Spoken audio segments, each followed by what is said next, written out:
As Marco Rubio is poised to take on yet another role, national security advisor in the Trump administration, the expected nomination of Mike Waltz for UN ambassador is setting up potential fireworks at a confirmation hearing. Here's Democratic Senator Mark Warner on a potential upcoming confirmation hearing. What do you think that his confirmation hearing would be like? Considering what we know about signal games. I think it would be pretty brutal. And joining me now is Democratic Congressman from California, our friend Robert Garcia. He represents the district, which includes the Port of Long Beach. He also serves on the House Oversight, Homeland Security, and Transportation Committees. Congressman, before I get to the national security, you were just at a May Day rally in a Republican district. Give me a sense of what people were saying there. Yeah, I literally, Alex, just walked off the stage. We're here actually in Palm Springs, in Ken Calvert's district here in California, in the desert, and people are fired up. Look, Ken Calvert won't hold town halls. He won't do rallies. He won't meet with his constituents. And so we're out here answering those questions and firing up voters. And people are demanding why Ken Calvert is going to support cuts to Medicaid, why he's working essentially to dismantle Social Security. And everyone was united in their opposition to Elon Musk, Doge, and these billionaire tax cuts. And so Ken Calvert has a lot of explaining to do, and we're going to keep coming out to this district and other Republican districts and holding them accountable. Yeah, but how do you answer the question when they're firing away like, how come this, how come that? What do you say? Look, we answer the questions honestly. Republicans in Congress have essentially no ideas. They're insistent on rolling back rights. They want to roll back benefits. They want to cut Medicaid and Social Security.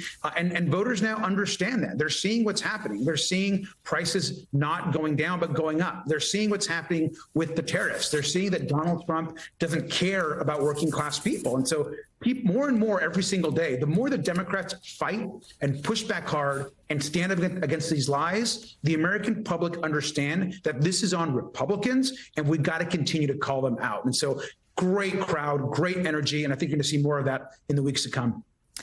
Let's move on to national security. Does all of this reshuffling and Marco Rubio now taking on multiple titles at once, does it increase the national security risk? Are you worried about anything falling through the cracks? I'm incredibly worried about our national security, as anyone should be. The idea that Pete Hegseth and Mike Waltz and others are essentially putting out our war plans and talking about all of our national security on Signal is crazy. With another reporter exposing secrets, exposing confidential information. We also know that there is just chaos. Mike Waltz gets fired from one job to then be maybe promoted to another, even though we know that sources in the administration are essentially coalescing to get rid of Mike Waltz from the national security advisor position, which now has happened. So we have no idea what Donald Trump actually wants, except clearly to make us less safe. He's ponying up and creating all these relationships with Putin, with North Korea. Why are we doing this? Why are we not standing up for Ukraine? Why are we not standing up for our allies? Why are we attacking Canada and Mexico, for God's sake? These are our allies in this country. So we should be very concerned about our national security. Mike Waltz shouldn't have one more single job in the government. And if he goes up for UN ambassador, every single Democrat should be voting no and asking the tough questions. And that notwithstanding, of course, but is it a promotion to go from being national security advisor to the U.S. ambassador to the United Nations? I was told on a broadcast I was hosting yesterday by somebody, the fact is he's being jettisoned to New York. He will be out of the inner circle if he gets the position. Yeah, look, I think that's right. Look, UN ambassador obviously is an important role. Mike Waltz should be nowhere near that position, nor should Elise Stefanik been. But look, they're still giving him another job, a job about diplomacy, when he should be doing absolutely nothing, considering he's putting our national secrets on a signal chain. So he should be fired from government. So should Pete Hegseth. We should not allow Waltz just to be the one discarded. Pete Hegseth must go and must be fired immediately. Let's turn to the economy. Your district includes the Port of Long Beach. The executive director of the nearby Port of Los Angeles says shipments from China to the U.S. will plummet 35% next week due to Trump's tariffs. What is the domino effect here? I know you just came from a rally there. Are folks concerned? I don't think people understand how serious this is. This is a huge, huge blow to the economy and to workers, what's happening right now. Look, I represent the second busiest container seaport in the United States. Los Angeles seaport is the top one. Combined, most of America's goods coming in from Asia are coming into these ports. We are now, right now, seeing historic declines. We're seeing empty cargo containers coming into the United States. We're now seeing over 30% of a decline in the amount of imports that are coming in from China. This is catastrophic for workers. What you're going to start seeing in the weeks and months ahead is truckers doing less jobs. It's dock workers having less cargo to unload. And what that means is the consumer is going to have less on the shelves and prices are going to go up. People have to understand that the impact you're not going to feel exactly today, but you are going to feel it in the months ahead. This is going to have a ripple effect on the economy.